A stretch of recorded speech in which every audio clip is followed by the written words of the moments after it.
Hi guys, welcome back to our channel. So we're here now sa Basta Cap Hobby Shop. And meron tayong bagong product. So i-introduce ko sa inyo itong it's not a typical pistol.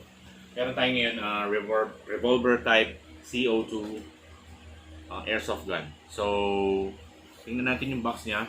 It says here 2.5 inch version. So meron siyang 4 inch, 6 inch, and 8 inch available na version ng revolver.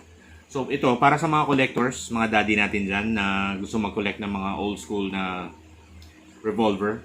For display, for plinking, I'm not recommending this for game, sa game site. If ever you wanna play airsoft games kasi sobrang lakas niya. Okay, we clock this revolver at 476 FPS. So imagine, mas malakas pa siya sa rifle na airsoft na kagaya nito.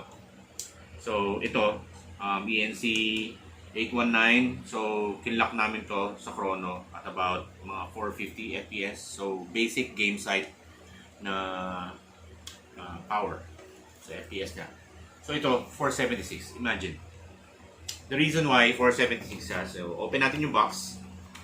And before opening the box, kailangan natin tingnan lagi yung reminders ni manufacturer na danger. This is not a toy. Okay, so this is a high-powered CO2 gun recommended for use by those 16 years of age or older. So every time na magbibili tayo ng bagong unit, kailangan read natin yung instruction manual para hindi tayo makadisgrasya. So like basic basic discipline pag sa paghawak ng barrel, keep your finger trigger off the trigger.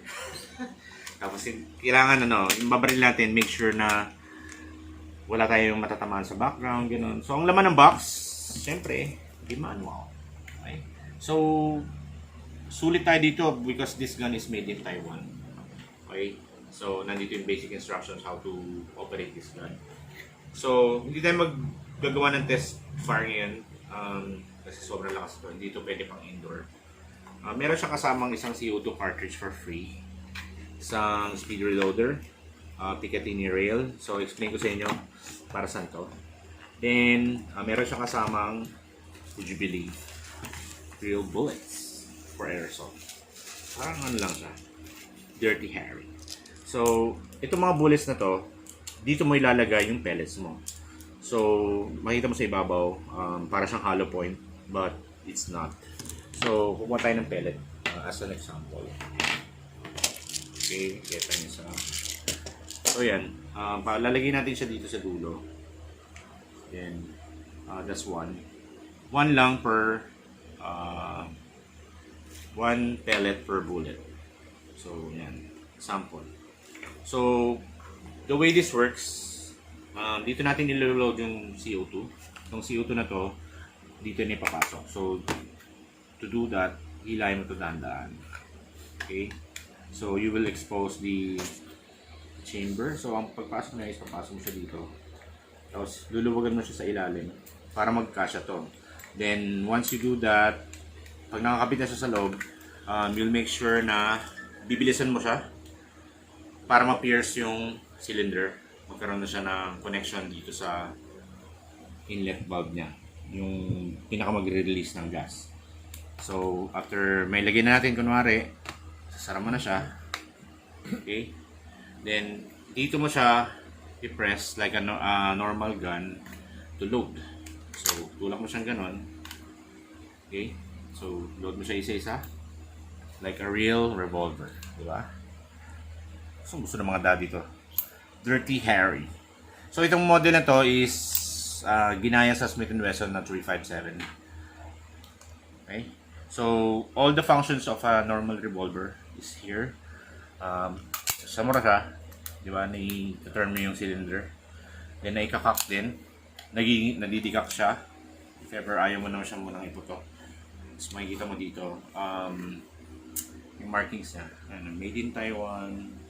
Then, read safety manual before use. So, yung pinakita ko sa kanyo kanina, yung Picatinny rail. This is the rail.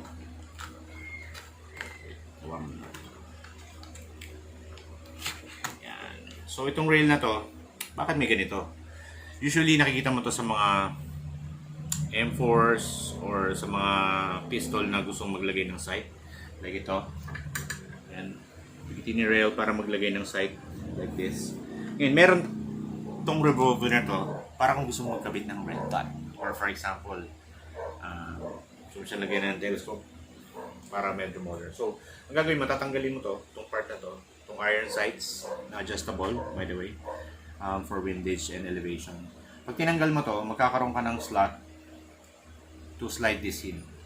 Diba? I-slide mo siya dito. Okay?